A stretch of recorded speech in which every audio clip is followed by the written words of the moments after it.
I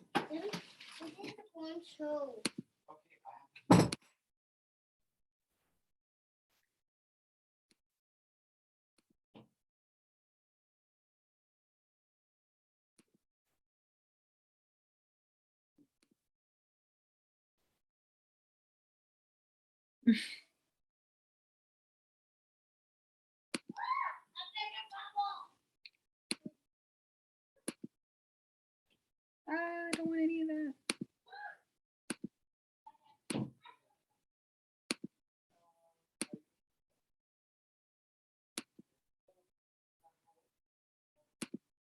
Ugh.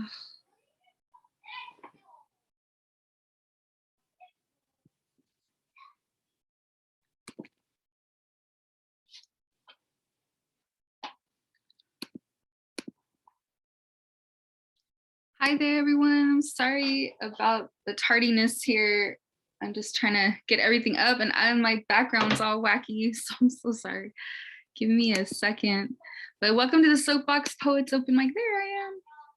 Hi, I'm Jessica. I'm the founder of the LA Poet Society and also of SoapBox, and I'm covering for Karlesha and Mauricio today. So again, I'm sorry I'm late. And I'm excited. We have some awesome features today. We also have an open mic. So if anybody wants to share, you all have 5 to 7 minutes to share any genre you want. And I'm really happy to have everybody here today. I guess I'll just let this background thing go. I guess I'm going to be with the green background, which I didn't want. I don't know why it just chooses my head to do. This is annoying. Okay, let me just try one more time and then I'll let it go. But welcome everybody.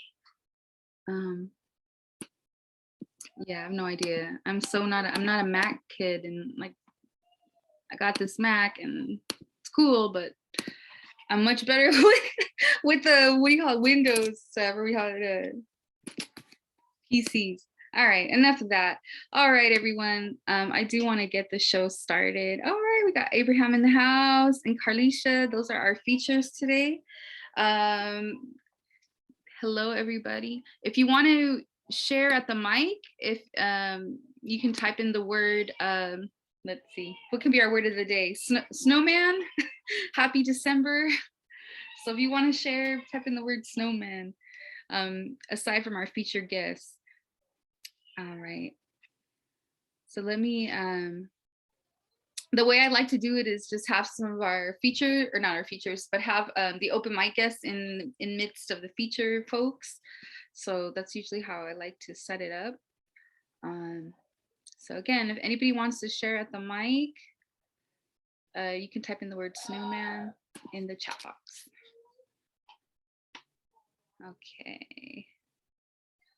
All right, sounds good. Hi, it's good to see y'all. I'm very green. I guess it's like a Christmas thing. Not really. I was like trying to do green screen and it's not working. Right. I'm gonna live stream this on our Facebook.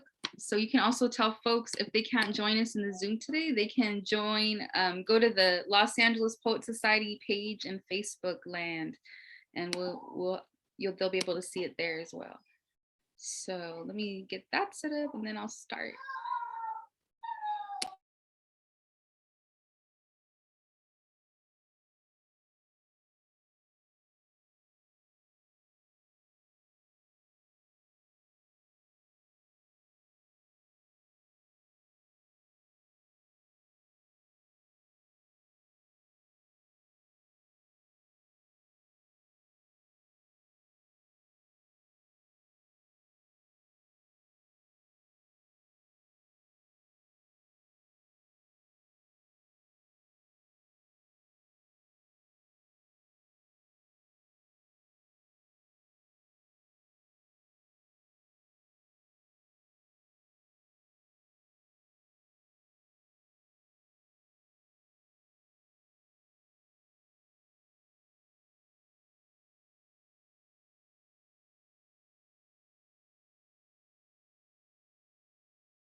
All right.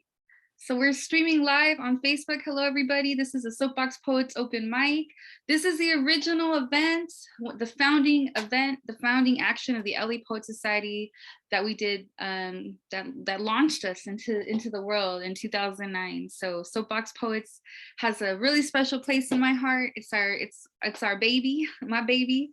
It all started at the Venice Beach Boardwalk with just the sheer will of it all to be able to put up a crate on the floor and say, hey, who wants to step up to the soapbox and share your truth?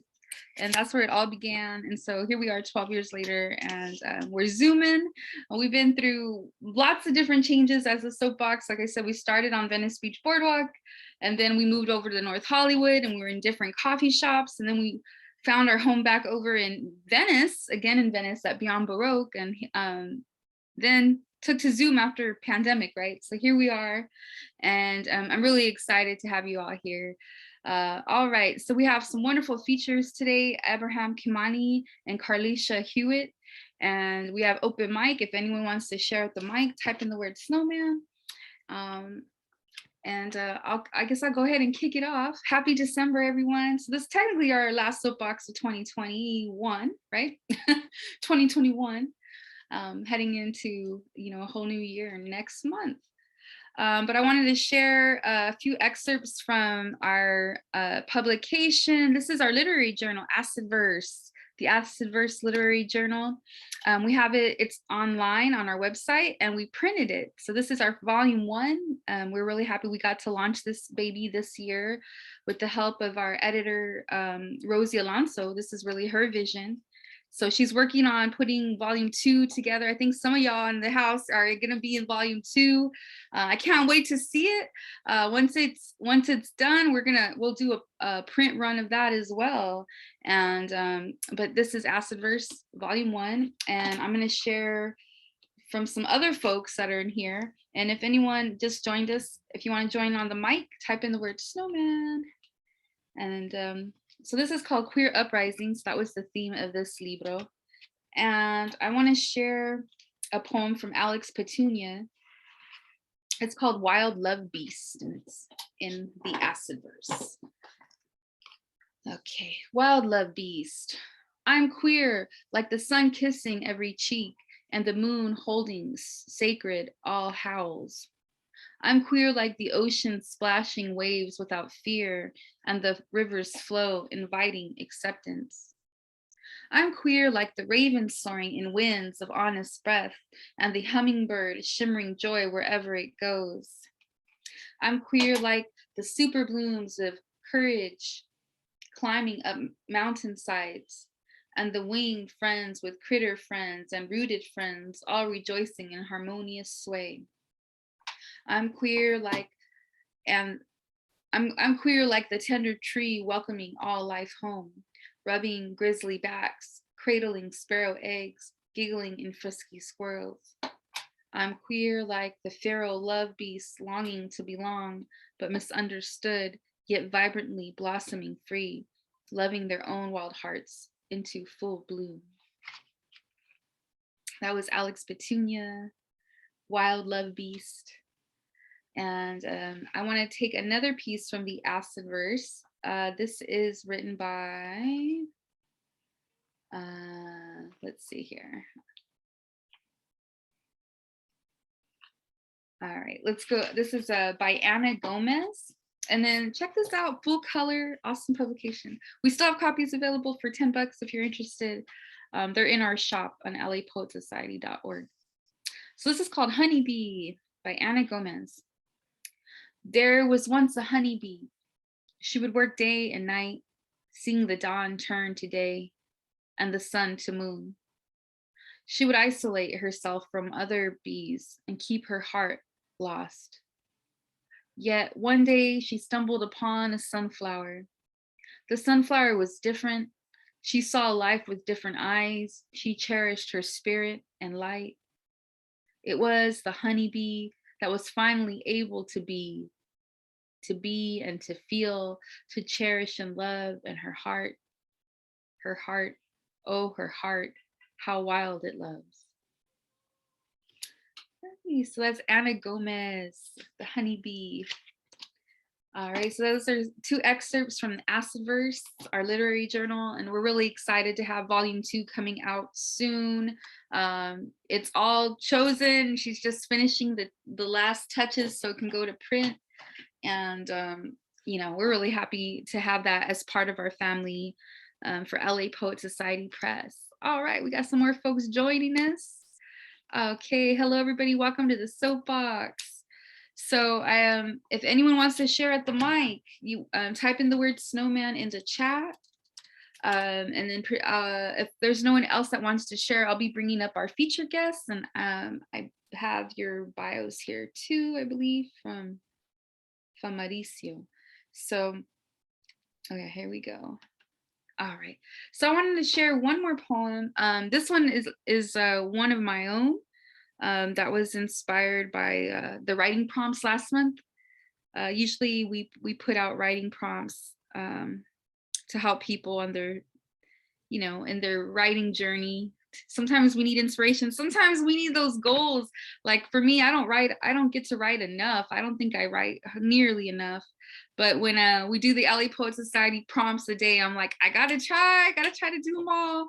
Karlesha, oh my gosh, she's so committed, such an all-star. The first time we did a month prompt calendar, I think it was December last year, she literally did one every day and posted it every day. And I'm like, oh, she's such a superstar. So it's been my goal to try to replicate that. Haven't been successful. But the prompt calendars do propel me to write and set aside, you know, even a moment to get something out. So here we go. I want to share a piece.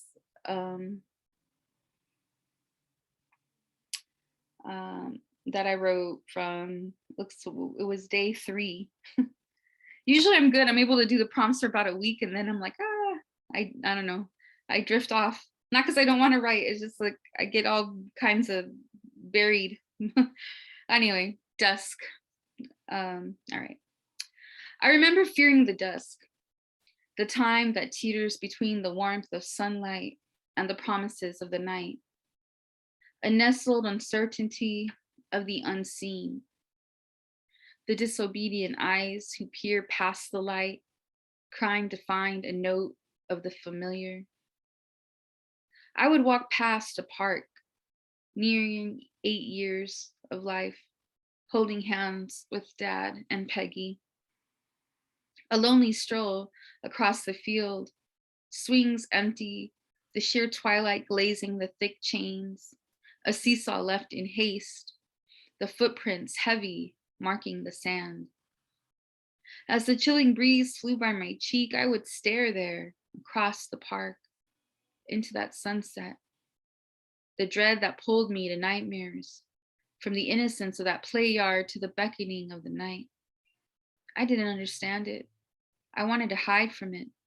It was all I knew to do, to run, run, run, run, away from the last glimmer of light, away from the tempting dark, away into the chest of my mother, who beaded for me, also alone. I would wonder if she too shared the yearning, the hunger for protection that love offered, that home offered, that certainty offered. So even if the day were to leave me and keep on leaving each time, I would feel the comfort and security of my mother, a home in herself, who I didn't get to know. Alrighty, okay. Yeah, so that was Dusk. And thank you for listening. My name is Jessica M. Wilson, and I'm a poet and the founder of the LA Poet Society. I'm here with y'all at the Soapbox. I'm really excited. All right, would anybody else like to share? I didn't have anybody else that wrote in the chat. All right, that's cool. We got audience. That's beautiful. We have 2 amazing features tonight, or today, this afternoon, that are here to share. So I want to bring up Karlesha first. And let me bring up, let's see, I think I have your bio. Let's see here.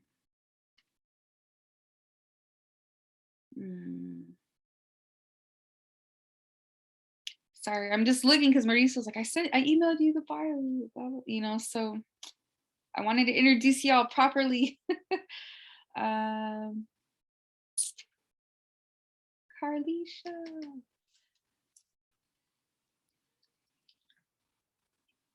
Okay. Well, I don't seem to find the bio. I'm so sorry. I'm so sorry.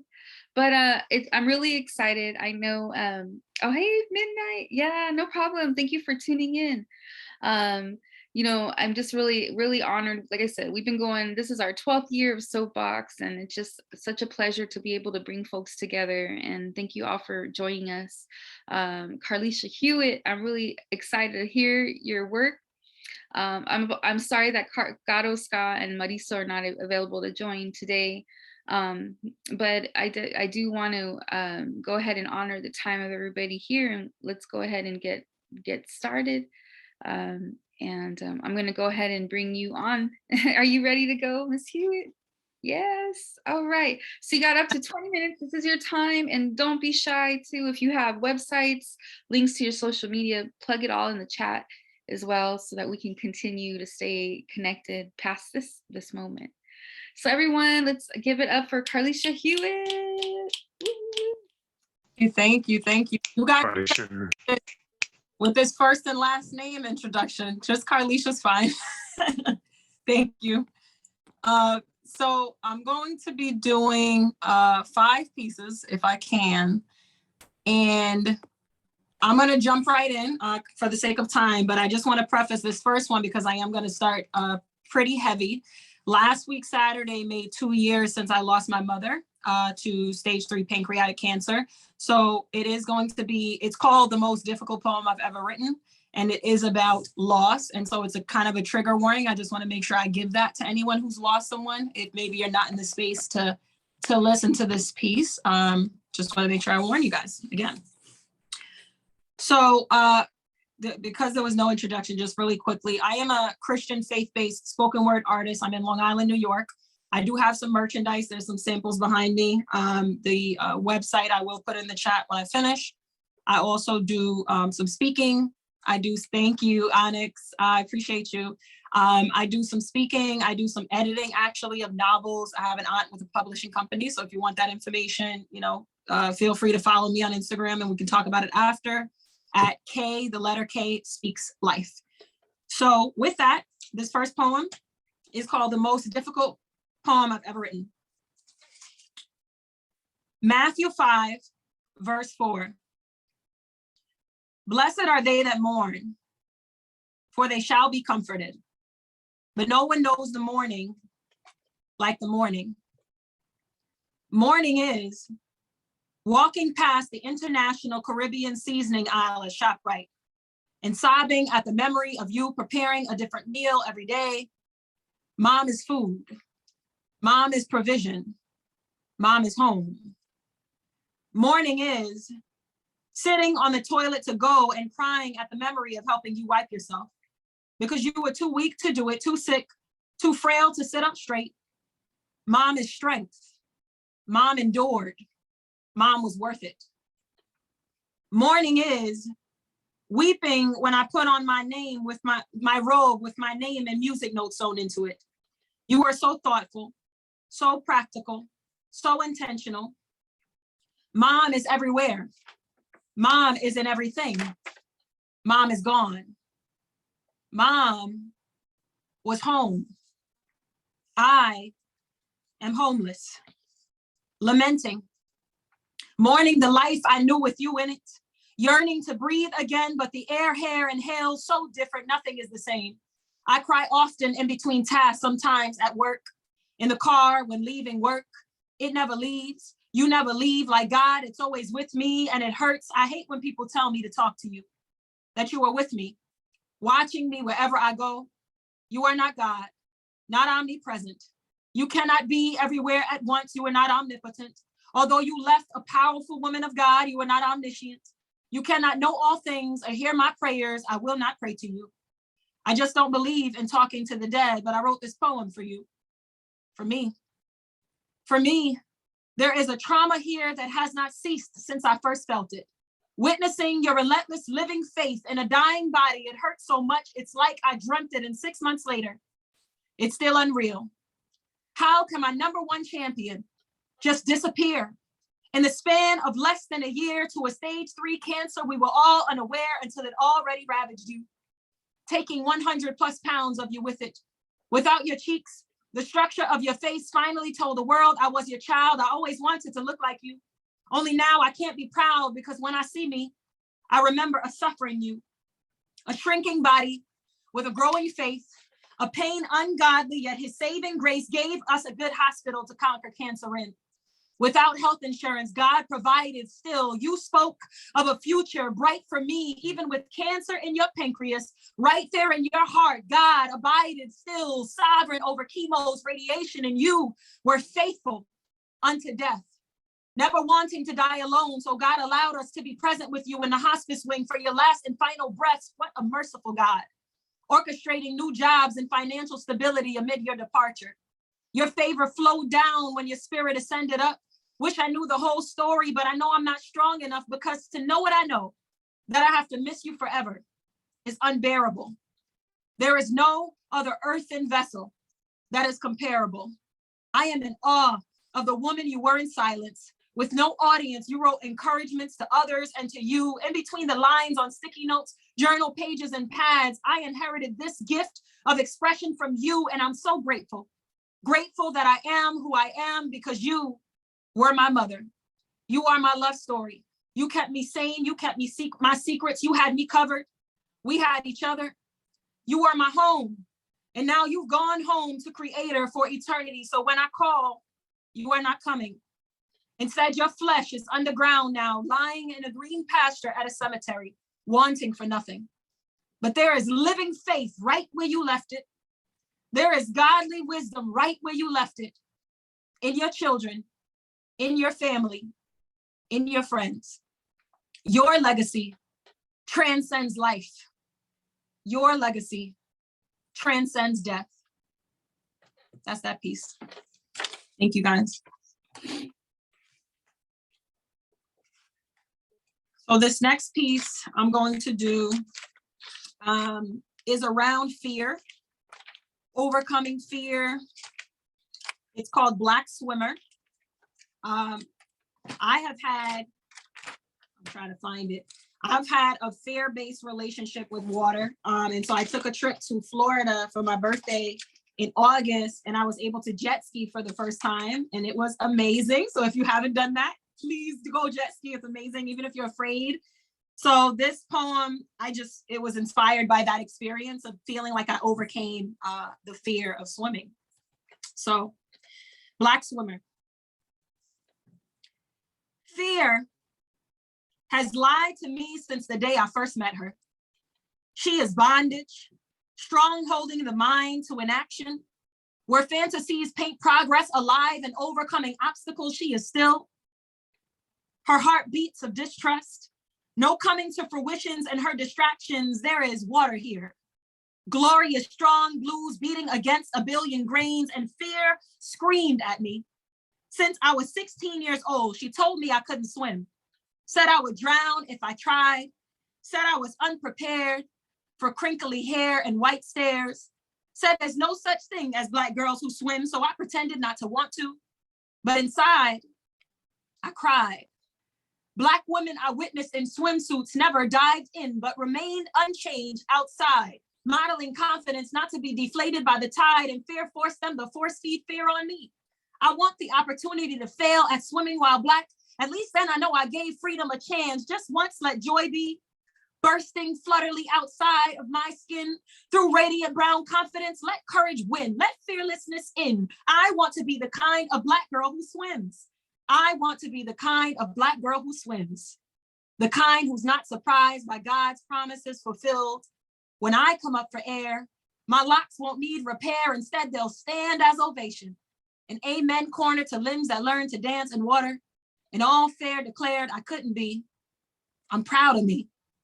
Drenched in nervous sweat, draped in ocean salt, affirming what I can. I love who I'm becoming. and adore the swimmer that I am and always have been. That's that piece, Black Swimmer.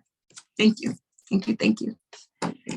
All right, so 12:54, I got them numbered, y'all. All right, so this next piece that I'm going to do is called Born Like This. It is a piece about idolatry. I don't know if you guys know what that is, so I'll give you some context. So I'm a Christian, again, as I said, and what idolatry means is whenever I have prioritized, we have prioritized something over and above the God who created us. And so this is a journey of my story of struggling with idolatry pretty much since I was born, right? Because I was born like that, born a sinner. So, but you'll see. So born like this. I was born like this, fixating on something outside of me to feed me. Mama's milk was provider, even though he knew me before I began to form inside her first toddler steps, led me always to consoling arms. Every embrace became my obsession, became the only place I felt safe. And any person saying they love me got all of mine. As a child, I yearned for friends, committed to change myself for them so they'd approve. This mirror tried to show me a girl made in God's image. My perception said to serve friends to be accepted. They were the gods of my life, the gods I always wanted to love me. And I thought they did. Up until middle school, teenage body, too slim for the popular boys. So I obsessed for sex to equalize my low esteem, to satisfy and serve and submit to the needs of every boy calling himself king. And there was that mirror in my college dorm, reminding me that I had a choice. What and who gets to have every part of me? Who would I decide to give all of me to? And instead of choosing you, I chose school, chose to please mentors and teachers I'd appease, fell in love with goals I set for myself and prioritizing me in place of the glorious plans predestined by my Father for me. And reflecting back at me in that mirror were the Father's plans for my choices. But I couldn't see it then, because then there was a guy who promised to be true. And I was born like this, raised in culture to fixate on loving you and a marriage every woman should want. So I plotted to prove worthy, dedicated to get him to marry me before we both turned 30. It became my answer, my future, my craving. The trouble is, the more of me I gave to him to make whole, the less able he seemed to sustain me and to think. We were born like this, looking for identity in all the wrong places. We are not worthy to be set free. We are unworthy of his love. Still yet he died for you and me so we could be born like that. Born with this option of freedom. No matter who or what we idolize to our demise, Jesus invites us to kingdom. But what if that kingdom required us to deny the embrace, the friends, the ambition, the approval of man? What if we only bore the fruit of the who and what we choose? Would you choose? Choose to be set free and made anew?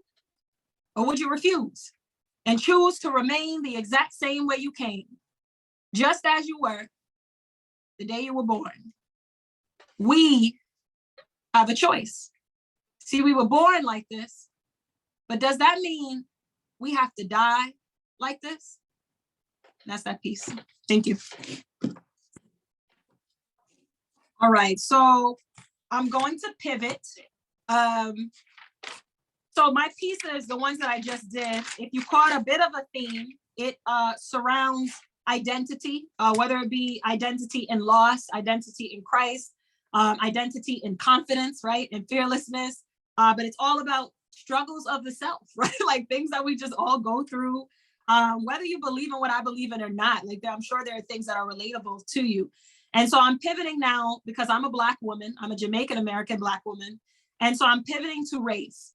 I wrote this piece called February, American History Month, last Black History Month. We're coming upon another.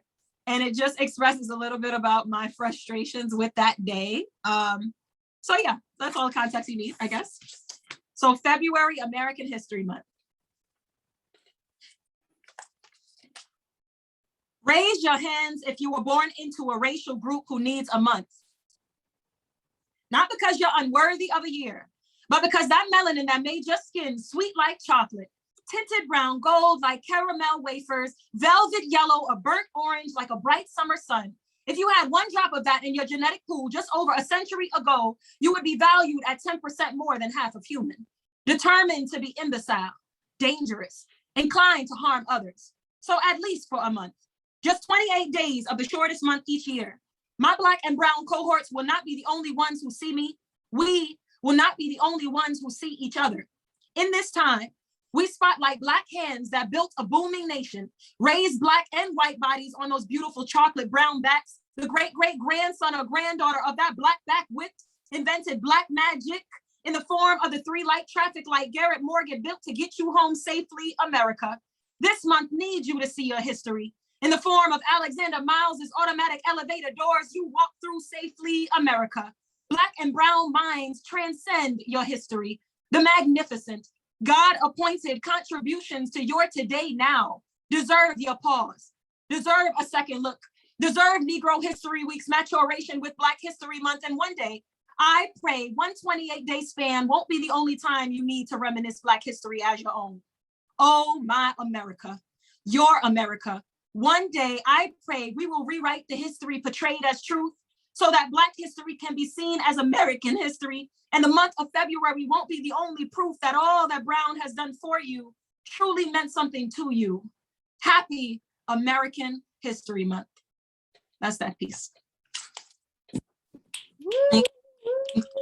You guys, if y'all want to unmute and show some love, just give us some noise, give us some sound. Yes. That was dynamite. That was dynamite. Oh, I share. Thank you guys. I said I was imagining the snaps and the claps and the head nods. I have you guys on my phone, so I can't see anybody but me and the host. So thank you, host, for not having your video blocked so I can have some eyes to look at. Appreciate it. All right, so this last piece, I'm going to insert a commercial break here. This last piece is called Strong Black, just in honor of all the amazing Black figures in our history that have come before us and kind of set the stage and the foundation for this country with their example and their influence. I have a stanza, the main stanza that everybody tends to love from this piece, written on this hoodie back here. And the stanza is, I don't want to just be Black, I want to be strong. And I don't want to just be strong, I want to be Black. And you'll see what the context is around that. So I'll put that information in the chat, but it can be found at shopbelightspeaklife.com. My main website is belightspeaklife.com, but I'll put it in the chat after. So this is my last piece that I'm sharing. Strong Black. I'm gonna take a sip of water. I wanna be strong Black. Strong Black, like shoulders back, like head held high, like Dr. King's dreams. Like Mahalia sings, like Jackie Robinson swings. I want to be rising like Angelou, or leading the enslaved mind to freedom like Tubman. I want my people to stop using the N-word to define themselves. Summon the radical activism of Angela Davis to redefine our mind, society, and wealth. I want Rosa Parks' fire, igniting boycotts and civil disobedience. Langston's poetic genius, Malcolm X's allegiance to Black strength. I want to be strong Black, like shoulders back, like head held high, like Booker T's education, like Nat Turner's almost emancipation. I want more than Twitter tweets of protest to oppression, or Facebook shares of videos of police brutality predestined. We have to keep ourselves informed, teach our children to value books over media, to value knowledge over looks, to preserve self-worth and dignity over rap books, keeping a mind stayed on justice and change to heal from injustice and pain. Let us raise up strong Black, even if the history classes won't teach. Not like Michael Jordan speaks, but like when Michelle Alexander speaks, strong Black, like the innocent prisoner in a racialized system who can't seem to find his way out. Strong Black, like Michelle and Barack Obama in the White House, like the Blacks in history we never hear about. Henrietta Lacks, Bessie Coleman, Carter G. Woodson. Have you heard of these names before? Let us raise up strong Black so the people on this Zoom can contribute to Black history all the more. You see, I don't want to just cheer for it. I don't want to just watch it on TV. I want it to be you. I want it to be me. I don't want to just be Black. I want to be strong. And I don't want to just be strong. I want to be Black. Thank you guys so much for this platform, for this space, for the opportunity. Again, my IG is @K Speaks Life. And yeah, I'm just grateful to listen in to what's next, man, to the other excellent poets sharing next. So thank you. Wow, thank you so much, Karlesha. That was fierce and very deep. You went deep, you went personal, and then you brought it to like all of us, the collective consciousness. And I love that that quote that you have, that you don't want to just, you know, I don't want to just be strong. I want to be Black. I don't want to just be Black. I want to be strong. Or the reverse of that.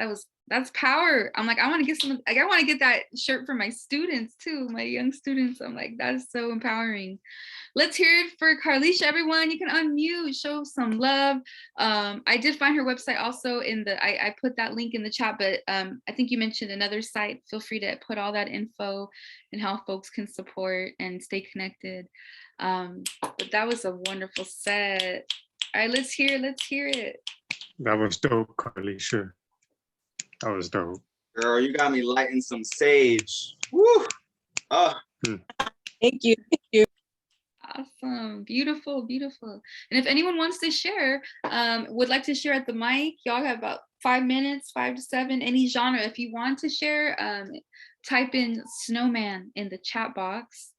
Otherwise, I'll move on to our next featured guest today. And I'm really excited to hear his set as well. Abraham, he is fierce, you're fierce. And I've been wanting to talk to you. I was like, I need to write down your, we gotta get email. I gotta get your email after this, because I want to talk to you about something else. I was interested in seeing how we can collaborate. Oh, cool, we got some folks that want to share at the mic. Awesome. So what I'll do is I'll bring up some guests from the open mic, and then I'll bring you up, Abraham. And but again, so I have Ray and I have Mario. Awesome. Anybody else? If anyone else wants to share, type in snowman. Otherwise we'll have Ray, Mario, and then we'll have Abraham. So all right, cool. So let's go ahead and we'll bring up Ray. You're up. Welcome to the soapbox. Hi, thank you. Sorry, my video is terrible and my phone's about to die, so let's go.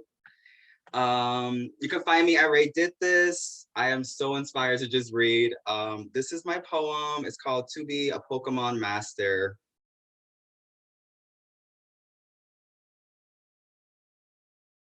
Ash Ketchum left home at 10 years old. I want to know how his mother could sleep at night and not fear for her child's life. Does that fear not exist if your child is white?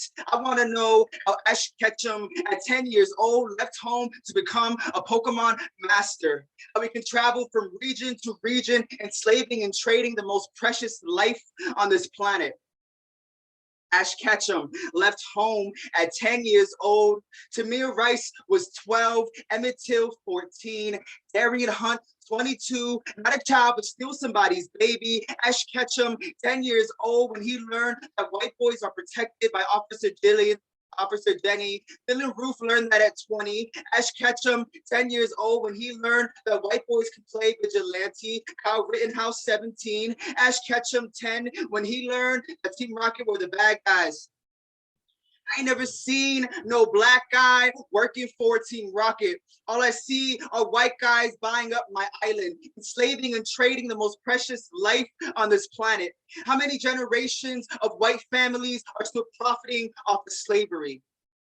Hashtag defund the police. Hashtag George Floyd was murdered over 20. Hashtag when Netflix gonna turn his screams into a TV series so we could keep Black lives trending. Hashtag I can't breathe. See, Ash Ketchum, 10 years old, when he left home debt free. Brock had to abandon his entire family, leaving his 8 younger siblings to raise and trade Brock like it's still the 1980s. How in 99, the human form Pokemon Jinx had all black skin and huge red lips. How in episode 65, Brock and Jinx share a kiss. How in episode 250, Brock and Jinx share a kiss. How in episode 314, Brock is seen eating watermelon. How in episode 5, Brock's siblings didn't cry when he walked out of their lives. How in episode 84, when Brock left Ash's side, I didn't cry because I realized Brock died years before episode 5. That's why he don't open his eyes. He don't want to see the broken in his family. See, Brock was only 15, already growing up without a daddy. See, Ash Ketchum, 10 years old when he left home. See, we already know Ash is gonna return home. See, Brock was 15, left home to chase his dreams, and we already know he ain't returning home. See, Brock 15, gunned down by Officer Jenny. See, Brock 15, and never gonna reunite with his family. See, Brock 15, already trending. Hashtag I can't breathe. Hashtag Brock can't see that he was only 15 when he taught me that we don't get to leave home debt free. Jameer Rice was 12, Emmett Till 14, Arian Hunt 22, not a child, but still somebody's baby. See, Brock was 15 when he had to leave his family. I did that at 17. See, Ash was 10 years old when he left home and Brock was 15. And we already know Brock ain't gonna return home. Thank you. Woo. That was the shit. That's my brother Ray. That was awesome. Dang, you brought it there all with the Pokemon world into like our world, and that was incredible. That really was incredible. You brought it. Thank you for this platform. Oh my God. Thank you. Oh, thank you. Hey, we're here anytime we, you got our number. You got our Zoom. We're here for you. That was great though. That was really awesome. And definitely, oh man, so this is recorded, so I gotta show my friend. I'm like, you gotta hear this poem about, you really you link it right up. Oh man, using the Pokemon, something that I would watch so innocently when I was like, what, 15 or 16 back in the day too. So I'm like, wow, damn. But you're right, 100%. Damn. Thank you so much for sharing, Ray. Big hearts. All right, so next I want to bring up our next guest at the mic, and that's Mario. Mario, you here? You still here with us? Oh yeah, Mario, there you are. All right, it's all yours. The floor is yours.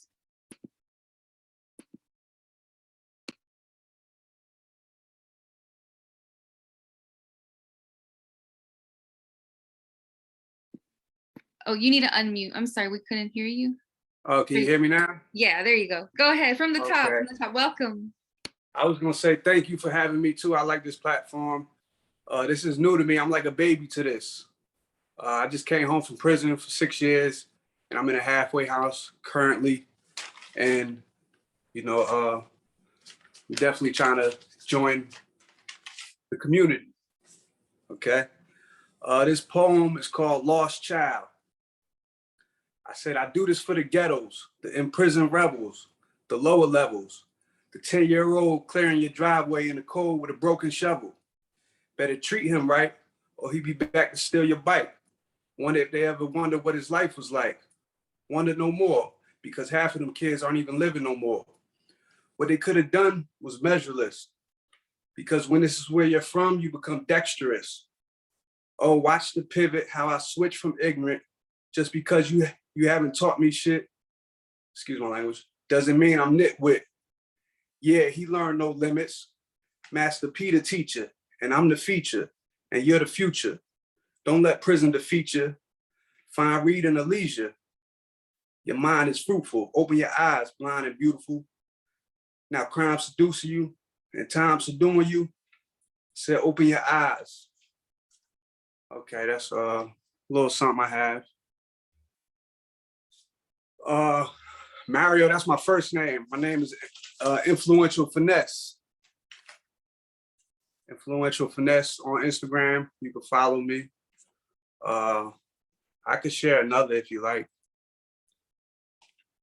I can't hear you now. Oh, I'll just say, yeah, please do. Share another piece. Okay. I call this intro to my book coming soon. He said, you got a story to tell. Yeah, I got a story to tell you because my mother was a doll, half of her bestseller. The other half nobody wanted at all. But I'd say stellar, a pimper's paradise. That's how she met my dad, his way of life.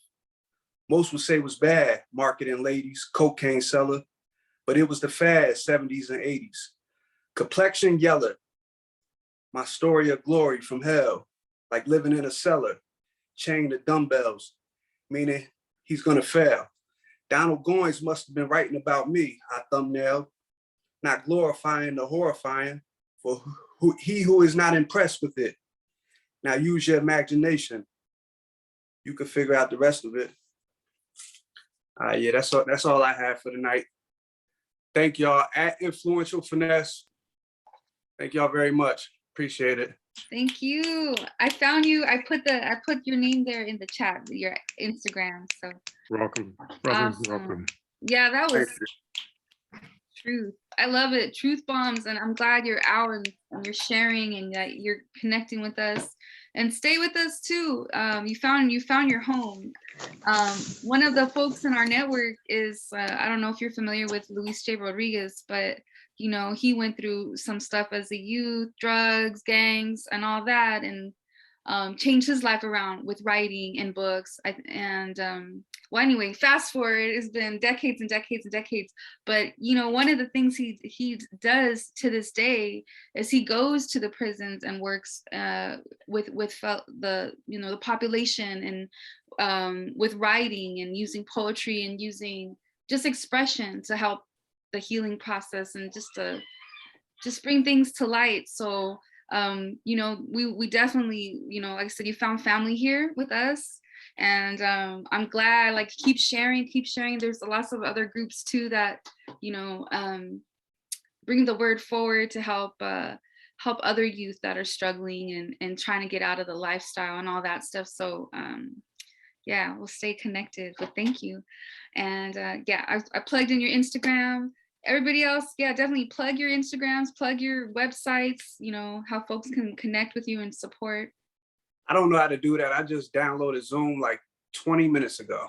Oh, well, you got it. You connected. Yeah. You're doing it right. You're doing it right.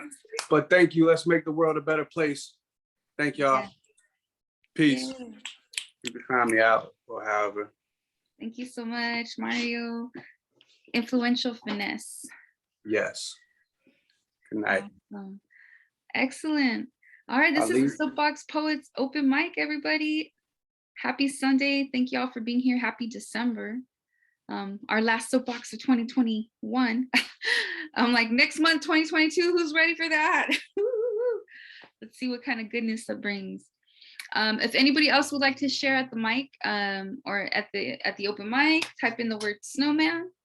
Otherwise, we'll move on. We'll move forward with our next feature. Anybody else want to share? All right, awesome. So our next feature is Abraham Kimani, also known as the Righteous Poet. And I'm really excited to have you here today.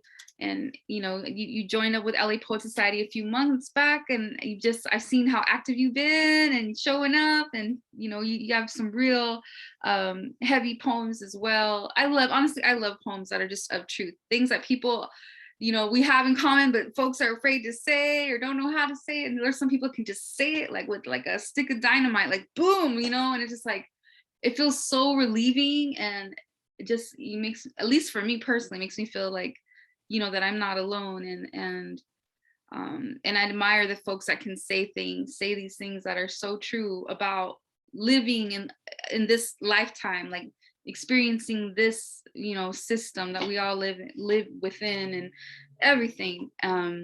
Anyhow, so thank you everybody for your words. All right, so Abraham, I couldn't find your bio either, but I did find, because I found your LA Poet Society submission thing. And so here's some info about Abraham, everybody. So he goes by The Righteous Poet. You can find him on Instagram there. He's been writing poetry since about 2007. And he's also an activist. He's from Long Beach.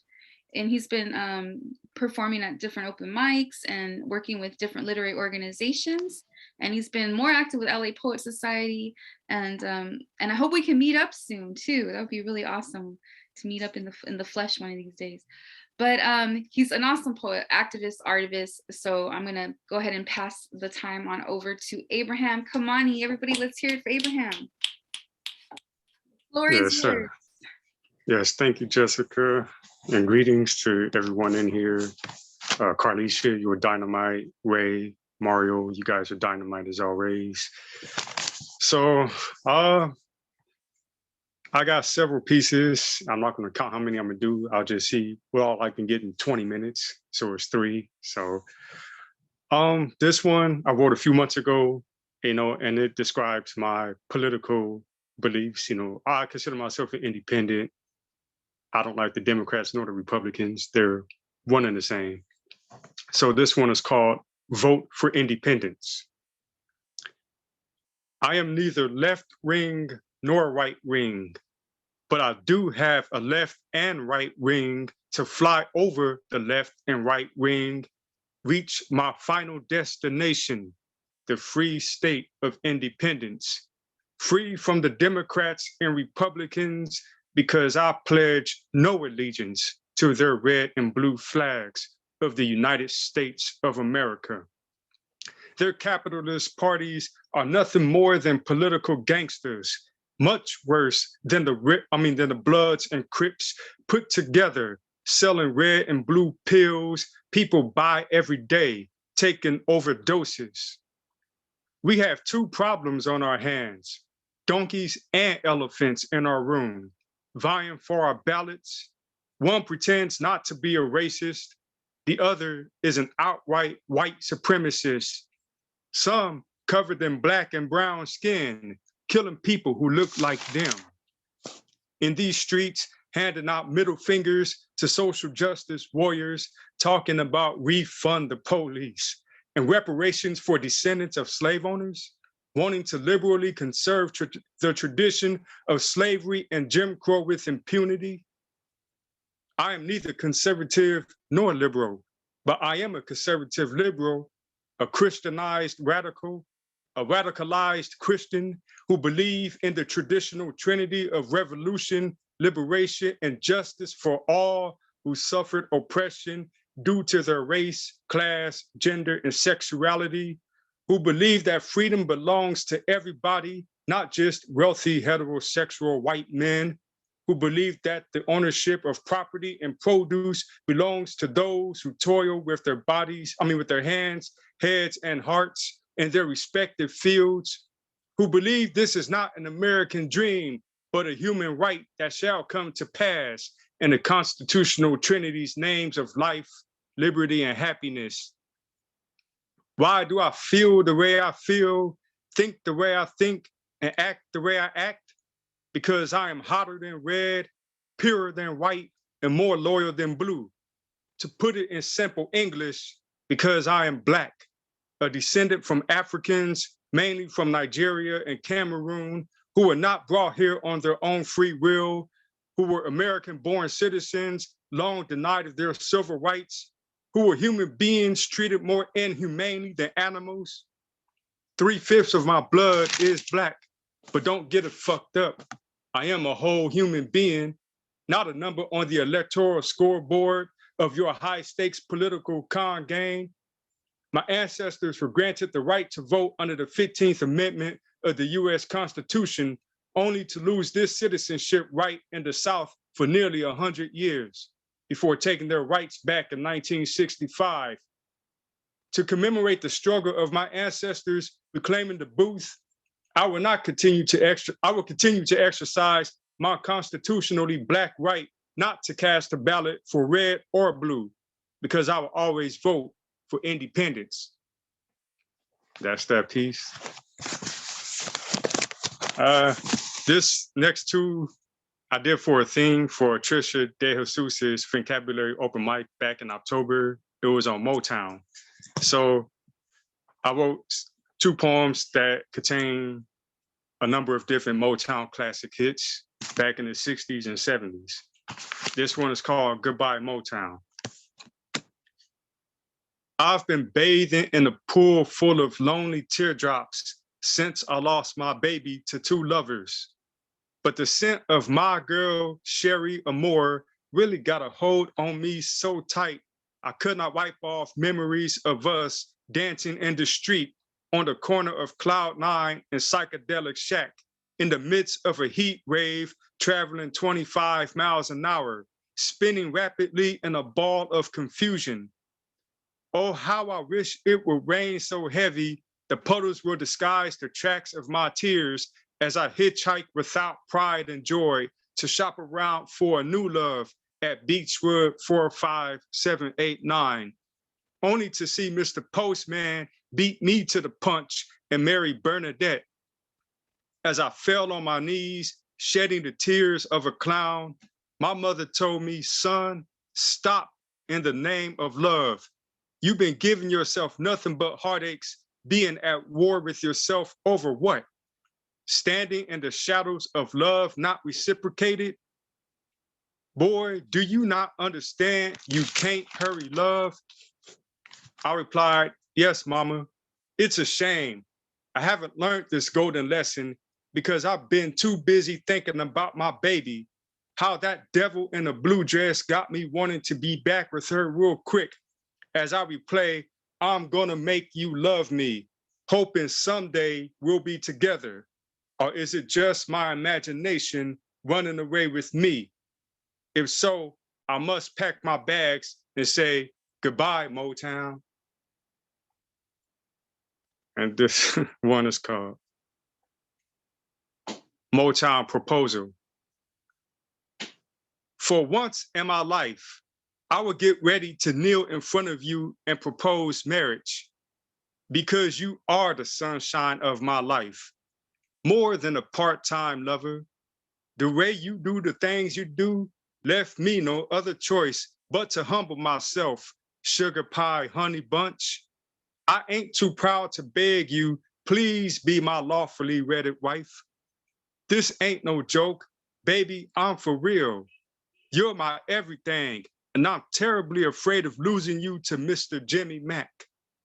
I would do whatever it takes to keep you in these arms of mine, because I'm just a stubborn kind of fella who knows without doubt you're all I need to get by. The only question I have now is, do you love me? Because it takes two to make this work out. Now, can I get a witness? All right. And this one. That was so cool. That was fun. Thank you, appreciate it. This one I wrote for Black women. It's called Ebony Queen. Here I stand today with hands raised to the sky, head bowed to the ground, worshiping the beauty of your Black nation, an institution of sorts, struggling courageously to be a sovereign body, carrying history, culture, politics, economics, music, spirituality in your motherland, while standing on the shoulders of Ebony Queen mothers, ancestral priestess warriors, too many to name, constructing you to be elevated high above the brutal landscape of American nightmares, crowning you, Ebony Queen, ruler of your queendom, church, university, library, archival repository, bank, depositing knowledge into and withdrawing wisdom from your birth canal. At the sound of your altar call, princesses born physically Black become born again, politically, culturally, spiritually, intellectually Black, militants enlisting themselves to be baptized in Ida B's well at Roses Park, immunized from whiteness with a shot of Blackness administered by Nurse Betty Shabazz inside the hospitable offices of Dr. Angela Davis as a rite of passage to become Ebony Queens, giving themselves as a sacrificial offering to honorably defend their land and labor, expand wealth and power, pass it down to future generations of Ebony Queens. Okay, that's that piece. Woo!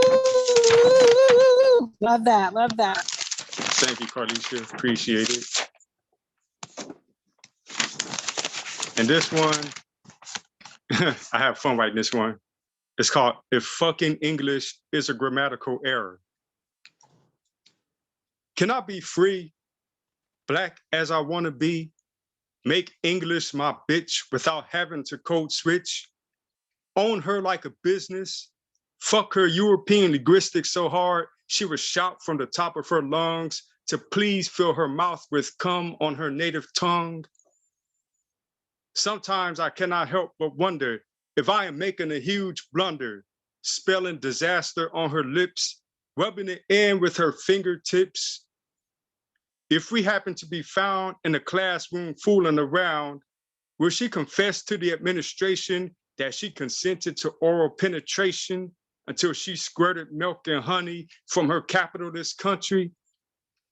But if English cries out rape, will I be able to escape with my life and keep my dick intact? Or will her lie be accepted as a fact?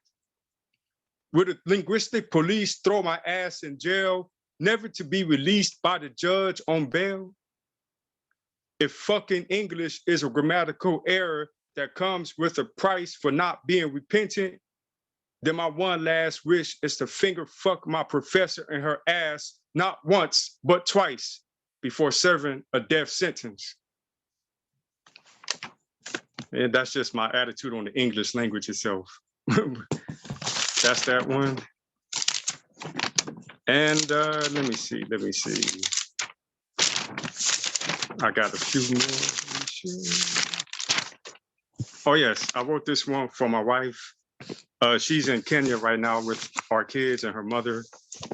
You know, I had to come back out here to California in September to start working, so I couldn't be there with them. So I'm missing her dearly. We talk every weekend on the phone, so thank God for WhatsApp and Zoom, because otherwise I wouldn't know how we could communicate. But this one is called The Hole in My Heart. The hole in my heart is a circle that I carved out of love for you, rotating around like Earth 360 degrees. I am more than whole, never less than a fraction. With a love like yours, no part of me is missing, despite the hole in my heart. In your righteous hands, my circle will be preserved deep in your bosom. At night, the hole in my heart can sleep perfectly at ease.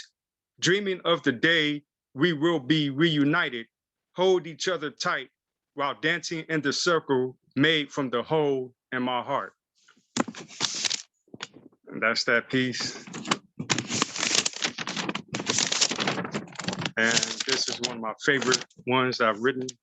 It's a sensual piece. It's called Open Mic. Tonight, you will be the special feature in the spotlight for a 30-minute set live here on my open mic to play the role of teacher. So drop your gems like it's wet. Lay that thick saliva on my wired pipe. Show the crowd your superb oral skills when you spit those sweet, sticky verses like a pro without using your hands to deep throat my loudspeaker at will. Amplify your gagging rhythms on purpose for every listening ear to clearly understand how serious you are in perfecting the craft of publicly speaking the language of pleasure. By all means, articulate each syllable of your moans while you slide up and down my electrical shaft, eagerly waiting for all this creamy white treasure to enter your voice box and call it home. Invite your girlfriends over for an unforgettable lesson. Bring out my open mic, use it as a prop. Teach them exactly how to stroke and breathe when taking in every single inch without objection. Have them practice these exercises during the workshop, then write and share their experiences before they leave. Encourage them to come back 4 times a month. Ride on my open mic for 5 to 7 minutes. Let the ladies know they will get a lot more if my open mic enjoyed the sensation of their tongues. The chances of them being the next feature are infinite. But as for this week, my open mic is all yours. Just remember, this platform is not the place for monogamy. My open mic will be inside more than one house. Engage in collaborative duos, trios, quartets, and orgies too, without any regrets. So my open mic will not apologize for busting my literary dreams in more than one mouth, because that is what any good open mic is supposed to do. Yes, Ray. Yes, I do talk to Prada a lot.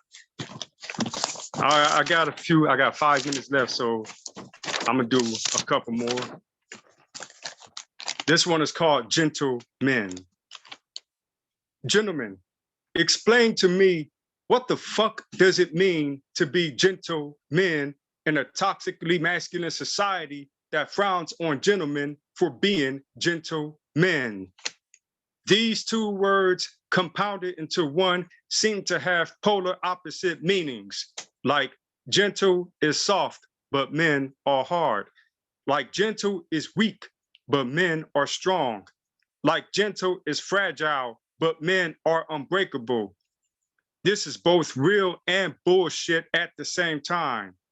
Let me take a minute to explain.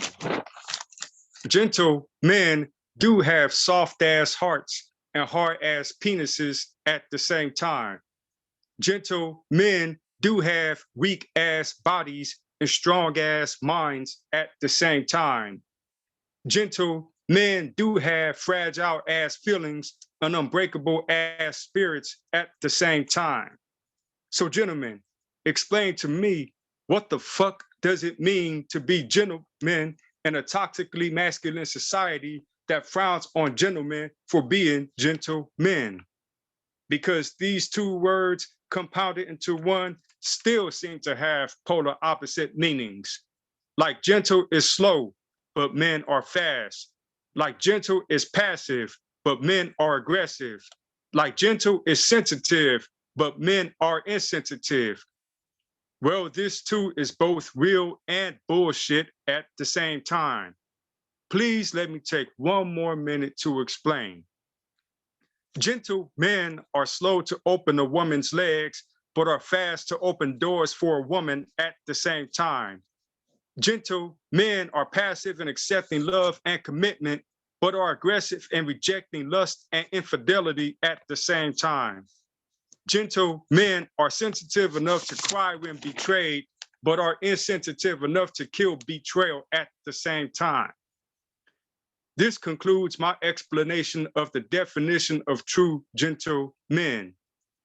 Gentlemen, now it is your turn to explain to me, what the fuck does it mean to be gentlemen in a society, in a toxically masculine society that frowns on gentlemen for being gentlemen? Because these two words compounded into one still seem to have polar opposite meanings to gentlemen who remain hungover from drinking too many cum shots of toxic masculinity. And I got 2 minutes, so I got enough time for That 2. was incredible. We gotta publish that. Oh my God.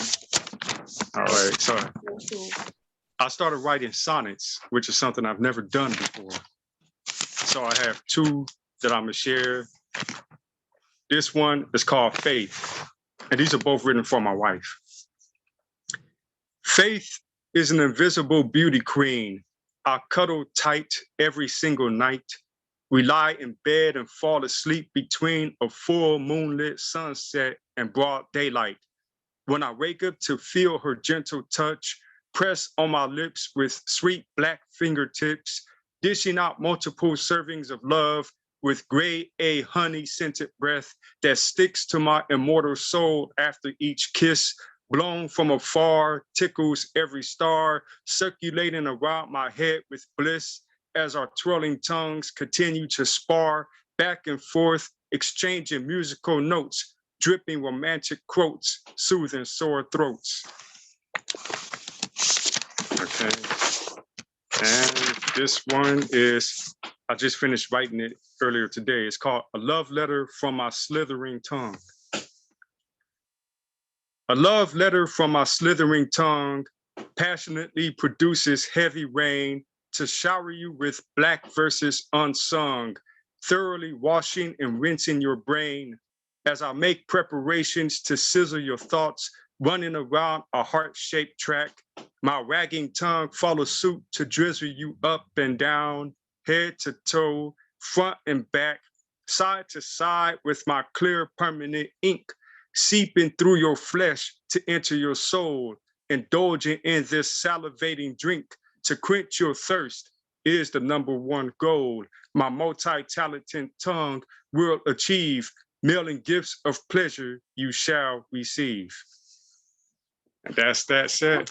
Thank you guys very much. Appreciate you having me as a feature. And looking forward to continue building community with you guys. Yeah, Abraham. All right, everyone, unmute. Let's hear it. Share your love, share your thoughts, everything. That was great. Thank you. I love when a man honors his wife with his gift of poetry, sir. So thanks for sharing. Oh, thank you. You're welcome, Karlesha. Appreciate you. Yeah, definitely. It feels so good. Those appreciative poems from the male perspective, but also the truth poems about the male perspective. How you dissecting the gentleman, like you're right. I love it. That's why I was like, publish it everywhere. Gotta get that. They'll get those action from the guys. See what they have to say. Yeah, actually. But I love it. Paul, thank you. Yeah, that one came from a workshop that we did on mindful masculinity, which was held by Paul Conqueso. You know, that's his Instagram handle. He's a dope poet, dope teacher out of New Jersey.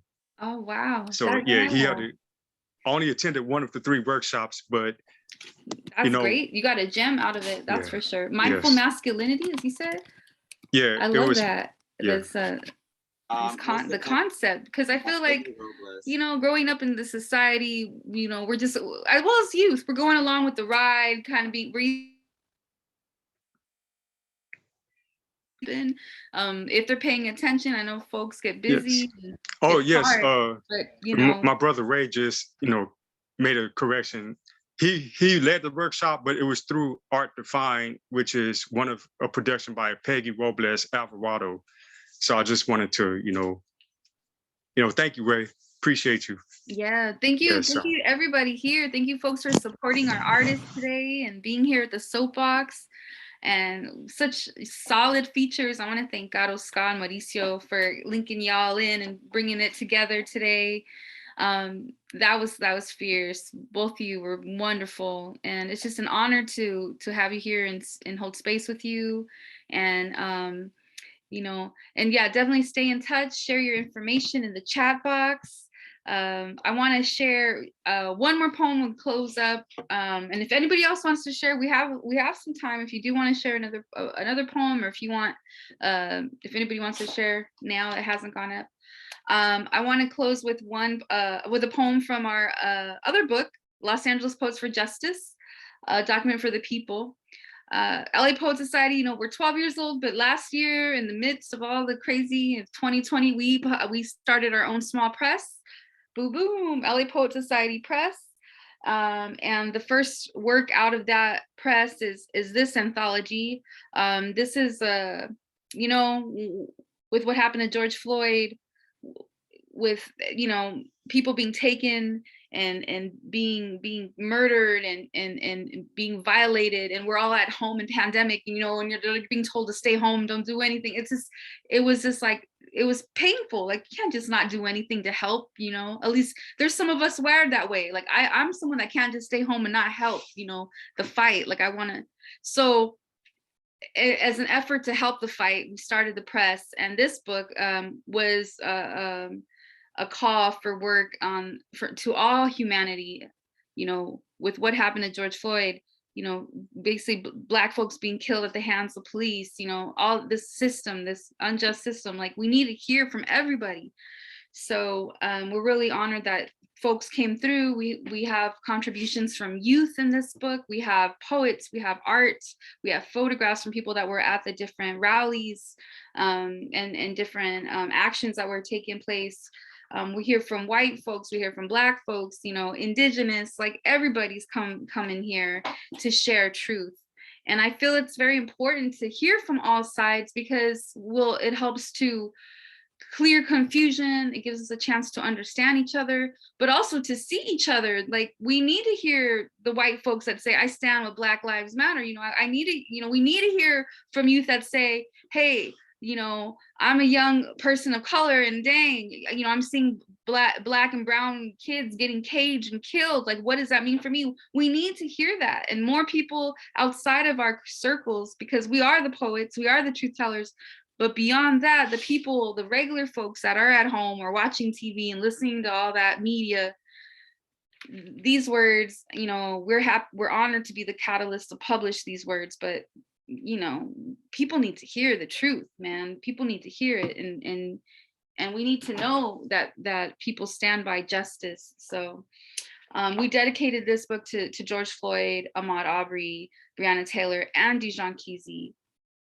And we even have some, blank pages dedicated to them. But anyhow, I wanted to share a piece from this book and also to plug our book again. We do have copies available. Right now we have a fundraiser for LA Poet Society. In particular, one of the goals is to create a sustainable small press because, we are a mom and pop, just started. So we have a fundraiser for that, and folks can help support to help our press, to sustain our press. Also, next year, we want to be able to pay all of our features that come through. And also we want to pay our working, our poetry teachers. And we want to offer more poetry workshops to the communities. So those are our 3 goals with our fundraiser. And we're looking to get $15,000. And I know it sounds like a lot, but hey, it'll take us through, it'll get us through the whole year of doing what we do. And I'm proud to say, y'all, though the 15K sounds like a lot, we're already almost halfway there. So far we've raised for what is it, 3,700, wait, not 37, I'm sorry, $7,500. So like I said, we're almost to our goals. So spread the word. It's on our website, lapoetsociety.org, and also on our social media. Okay, so I want to share this poem. This is from Sandy Cornejo, and it is, let me see, let me open her page. Where is it? Oh, there it is, 14. Okay, to all the truth tellers in the house and to everybody there that's tuning in on Facebook. So this is a poem by Sandy Cornejo. It's called When They Find Out He Is Brown. And this is dedicated to her 7-year-old son, Avalon. And it's also dedicated to her home and place that'll always have a piece of her heart, Boyle Heights. When they find out he is brown. Tonight I couldn't sleep. The riot started. It's 2020 and the world woke up.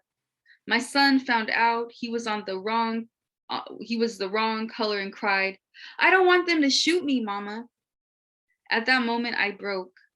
I broke like the hearts of so many who face violence at the hands of racists. I broke like the last blood vessel before a Black man leaves this earth, a Black woman leaves this earth, a Mexican teenager leaves this earth, a Mexican soldier serving her country gets murdered and betrayed by her flag, and then leaves this earth. I could go on, but I'd run out of paper before the hashtags expire. Can anybody tell me why? That's a crossroads we are tired of crossing. What can we do to keep our people from showing up on that list, such a long list for brown and Black people list? Can we cancel that list? And yet I keep breaking like the hearts of mothers who have Black and brown men and ask themselves if this grocery list will be the last thing they tell their young kid. I keep breaking like the windows on Black churches after good old white Americans drive by in pickup trucks. They seem to be in agreement that taking the lives of non-Caucasians equals a slap on the wrist. And if you don't agree with me, then tell me why they buy these white boys burgers on the way to get pretend charges. Bailed out on time to attend a Klan barbecue on Wednesdays. I've never seen such a thing. Or was it that Burger King really made sure that they have it their way? I break, like the police system we have in place. Oh wait, my bad, that system was never broke. It was strategically designed that way. Designed to break us, separate us, beat us, confuse us. We gotta unify us. Remembering the moment where they woke up my son turns all the rage into pain in my belly. All I wanted was for these truths to be sold as fiction in the clearance section, but it was these truths that taught my son his skin color is a threat and that is self-evident. So self-damaging to a little boy who thought his smile was never menacing. Here is my firstborn, a miracle baby really, the only child a malfunctioning ovary allowed me. He was born to a Mexican mother, a biracial father. Guess that makes him, Guess that makes him extra triracial in a land where Caucasian is just so essential. On that day, my triracial son found out found out that two of the races in his blood can definitely get him shot. Shot on purpose, shot without questioning, hesitating, or contacting me. Oh, and the last race you ask? Well, you see, it cancels out because 2 minus 400 years of slavery equal a mulatto who has 0 rights in front of any pilgrim's gun. After all, brown plus black plus white is still the wrong color to keep my son alive. It's all simple math. He won't collect 200 followers, he won't buy the boardwalk, and the get out of jail free card just doesn't exist for those with melanin blessed skin. There are still nights I don't sleep. There are still nights I count his beautiful eyelashes to make sure they are untouched by tears that I cry for him. This country broke my son's heart and now they will answer to his mama's roar. I will lay awake and protect this precious brown king I made by all means necessary. And it will always be necessary by all means. Sandy Cornejo. That was heavy, dope. Yes, that was such a truth. And I'm like, dang, that one's one in the ones in the front. I'm like, oh, folks need to hear that. Folks need to hear that. All right. So yeah, LA Poets for Justice, a document for the people. It's like 260 pages, colorful color as well. Again, if you want any of our books, they're available on our website, lapoetsociety.org/shop. I'll put it here in the chat. But also, if you want to support our current campaign to support LA Poets Society, we have a deal right now for a $25 gift will get you one of our LA Poets Society t-shirts. The one it's all black with white letters and it'll get you an acid verse. So $25. It's called the Poetry Patron. And then we also have other packages, tiers at $30, $80, $125 or $200, whatever you can do to support. Or if you want to give a donation like a $5 too, like it all goes towards the goal of having a sustainable small press. We are a social justice press. We put BIPOC and queer writers in the front. Those are the voices we dedicate our press to. And also, sustainable small press, paying all featured artists. We average about 75 events a year, all free to the people. And then we never ask for, hey, pay admission to join it. Everybody, we're all about inclusivity. So, and like I said, what we want to be able to do is to give all of our featured guests, a little bit of cash, right, for their art. So that's part of the goal. And then the other part is to pay our poet teachers, because we all believe, everyone has a voice, literally. We have thoughts in our head. We have our thoughts, we have our voice, we can write. So anybody can write, and there's no wrong way to write a poem. All you gotta do is express yourself. So we definitely want to bring our poetry workshops, we want to expand and make sure we're in more places and more spaces. and definitely would love to offer some compensation to our poet teachers that are out in community. And also, folks, I wanted to mention, we also work with California Poets in the Schools. So if anyone's in Cali and would like to become a poet teacher with the oldest nonprofit that is dedicated to teaching poetry to youth, I'm the area coordinator for LA County, so I can bring you on board if you're interested and you would like to teach poetry, you know, and you want to get paid for it, because we also write grants and things like that. You know, hit us up, let me know. You can always message us on our social media, or email us losangelespoetsociety@gmail.com. So it's really all full circle. And I want to thank you all again for being here today. Does anybody have any announcements, parting words? We're closing up. The floor is open. Anybody want to? Okay, all right. Oh, Onyx. Ooh, Onyx says she wants to share. Okay, yeah, Onyx. Yay, Onyx. Let's hear it. All right, Onyx, close it. Onyx, close us out. You can share a couple pieces. Hold on one second. I'm sorry, y'all. I was like what was happening to me in the beginning with I don't know what's up with the Mac and the green screens and the. Yeah, okay. I don't even know how to take that off. So I'm just gonna go without visual. Thank you so much for having me. Peace, peace, everyone. The next man I love, I pray he'll be my husband, divinely chosen just for me, a kingdom man, his steps perfectly ordered, hands sanctified for God's work. He'll find me in his prayers, know me at first glance, and if there's any question, you'll find me twinkling in his eyes. This is to my future husband. I imagine being close to you, like really close to you. Like sometimes it isn't enough to just be next to you. I hope you don't mind, but I want to wear your clothes with you still in them. Did you hear me say close? I mean, close, like deliriously close, because being next to you isn't always enough. Maybe it's a bit crazy, but sometimes I want to be in your skin with you. I said, maybe it's a bit crazy, but sometimes I want to be in your skin with you. Did I mention I want to be close to you? Most days, I'll gladly accept skin to skin time as enough. I'll feed as you suckle, read bedtime stories and proverbs, let these scriptures tuck us in. I want to be close to you. And when you fall into prayer position, let me be the cushion your knees rest upon. And when we're apart, I'll wear your cologne just to throw other men off my scent. I'm yours. Shower me in your love while I bathe you in warm coconut springs.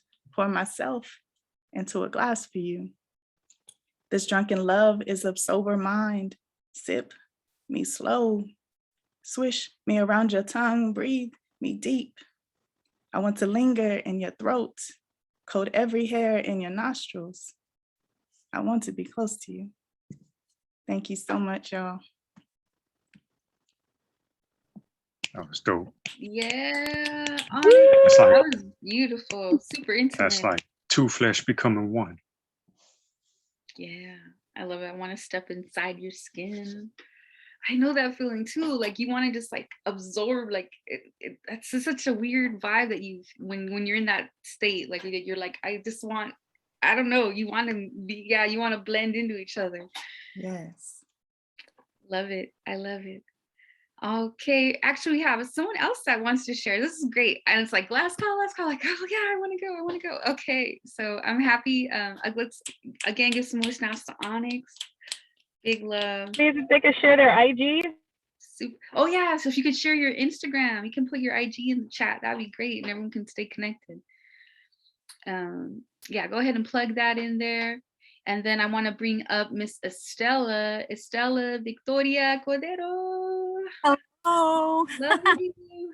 Welcome. I'm here finally. Sometimes I manage to listen in. Today I was driving. My daughter had to do some shopping, but I was listening to you guys. You're all beautiful. I'm actually in a parked car, so I'll put my video on now. Anyway, hi everybody. Beautiful poetry. I really connected with the gentleman who talked about patriarchy because that hit a nerve in me. Coming from a Latino household, it's always a topic. It's a challenge. So I love the poetry. I was amazed at the poetry today. So anyway, I don't want to take too much time. I am a good friend of Jessica's. I want to participate more. So hopefully you'll see me more, with time and all that. And I thank you so much for having us, all of us here. And here we go. There's a poem that I just wrote recently. And it's one of my experiences. So I'm working with CLI through the Sims Poetry Library. You guys should check it out. Sims Poetry Library is the only library of its kind in, I think in the United States, right, Jessica? Yeah, so they have a collection of poetry that you can go in and definitely take take books out to rent them out and all that. So it's a wonderful place. You should check it out, Sims Poetry. Let me get to this. Okay, this one's called Other Than Heaven. A woman's voice on the line asks why I need help. I whisper words of pain and anguish about missing what I used to have, about pain caused by those who loved me, about being the most lonely, about not having a home as the streets had called me to join them. She will send someone over. Naively, I agree to accept the invitation, yet handcuffs violate my innocence.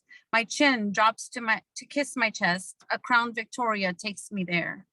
Historic landmark of LA, behemoth of a building, mortar-bathed Art Deco Goliath, conception of the Great Depression, monstrous mirage from all freeways, Asclepius permanently hovers from a domed entrance fresco. This Colossus, the medical version of the Sistine Chapel, Hippocratic oath rules you. Miracles lay in the belly of your story. To some, a proud place of birth, to others, a place for a second chance. To me, both the House of Horrors and the pearly gate to happiness on 1200 State Street, infamous ward on 13th, the summit of earthly non-paradise. In the oblivion of my sadness, I'm held against my will. A roommate 6 feet away, crouched like a bag of bones, screams incessantly, 3 days straight. No one shuts her fish-shaped mouth until exhaustion causes her to lean against the cold green wall in torpor. Forgetting there's a toilet, she performs her corporeal duty, entertained between mumbles and gibberish, this being the only solution to her screeching, shrieking yells, disbelief running through my system. Flipping over haltingly on a 2-inch rubber mattress, cold cement underneath, bedsheet the armor between me and her. I imagine I'm safer than on the first floor. Ambulances wail into the night, gurneys imbued in red, gauze-filled floors wiped with iodine, bullet holes the chief complaint, abuelas and mamas line the lobby, angry homies wait on whether their vatos should summon together for the meeting, on whether revenge is a yes or a no, on whether they pack heat for the night under their pants 2 sizes too big, claiming love is their reason. These thoughts send chills up my spine. It makes me believe she will go away, makes me believe it will be over soon, makes me believe that the drama below is a 3-day-long dream. These walls don't allow Huitzilopochtli to come to a window, but I know she's nearby, maybe resting at Lincoln Park on a thirsty, scraggly tree, by the statue of who the hood kids knew as La Llorona, but in reality as Florence Nightingale, absent of her stone arms, leaning forward in a stance of aspiration for the bookless, rebellious neighborhood kids. Somehow, I am certain, with the greatest surety that I have ever felt through the madness of my reality, that this is taking me somewhere other than home on Farquhar Street, in the canyons encircled by hills in East LA. That this is the longest entrance, a tunnel to somewhere other than heaven. Closing my eyes, I don't know the reasons. I then say, fuck it, God, take the wheel, take me anywhere other than heaven. That was power. Thank you. Dang, that was like a twist right there. I was like, wow, Estella. Thank you so Dang, much. that's Thank you for great. your time. Thank you for listening, and keep on writing, you guys. Love you. Love you too. Let's hear it. Let's hear some more snaps. Big hugs to all y'all. Gosh, I miss you guys. And it's also great to make some new acquaintances and friends here. So I'm really, really happy. What is SoapBox today? I love it. Honestly, like it feels good being out and, you know, together, you know, in person, but it's also like having the Zoom mic, you know, we get to meet so many different artists and connect with each other and spread our words to new circles. And, you know, outside, we got to do that ripple effect right outside of our comfort circles into the bigger circles. So it's really, really great to be here with everyone. Would anyone else like to share? Can I share one last one? Yeah, go ahead. Yeah. All right. Abraham. Yeah, so if you guys heard of the poet, I'm pretty sure many of you have, La Bruja, Caridad de la Luz. She's one of the hosts of the New York Poets Cafe. And the first time I heard of her, I was watching YouTube several years ago, like maybe 15 years ago, and she performed a piece called WTC, which was like an acronym that stood for any letter that started with a W, T, or C in each line of her poem. So she inspired me to do this acronym that I wrote like 2 weeks ago. It's called PCR. Plainclothes revolutionary proletariats conjure resistance. Poets collectively reclaim power, consume responsibility, paint crimson red posters capturing radicals, parade civic rallies, photograph conscious rebels, personify courageous resilience, proactively change rules, publicly condemn reactionary political career rapists, plundering community resources, persecute capitalist, racist, patriarchal corporate regimes, paying corrupt representatives.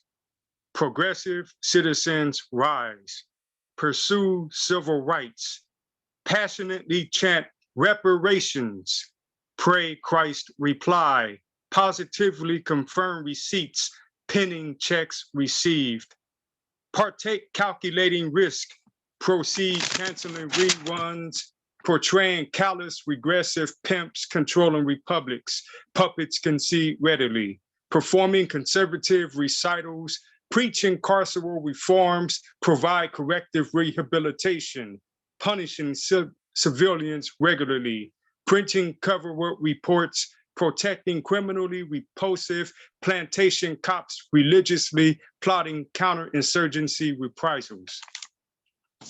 And that's the piece.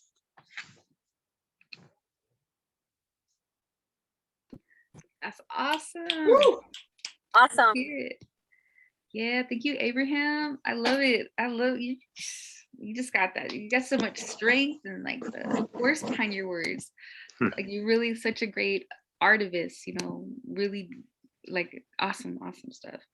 Thank you, thank you. You're welcome. All right, would anyone else like to share? Anyone else? Last call. Should we go to Nugget? Oh. No. Oh. All right. So let's go ahead and, if you don't mind, put the cameras on. We take a group picture. I'll do a little screenshot, and then I'll be posting these up on our LA Poet Society Instagram shortly. This after, bring my hair back down. All right, let's take a group picture. Thank you everyone for being here today with the Soapbox and supporting our artists and sharing your words. Lots of love. All right, let's do a picture in 3, 2, 1. All right, perfect. Awesome, everyone. Throw your info in the chat, how folks can stay connected with you. But it's been such a pleasure. Happy December, happy 2021. We're about to roll into a whole new year. I don't know if I'm ready. Damn, I hate labels. But I'm just starting to get into my groove in this year. So just, I'm a late bloomer, I guess. But I wish you all a very safe and happy holiday, and just stay warm and stay fed, stay, you know, Stay watered. Drink your water, folks. Water's really good. I know, like, I got a coffee thing going on all the time, and I'm like, water, get that water in there. But anyway, lots of love to everybody. Thank you so much. Big hugs to everybody. Thank you. Bye, guys.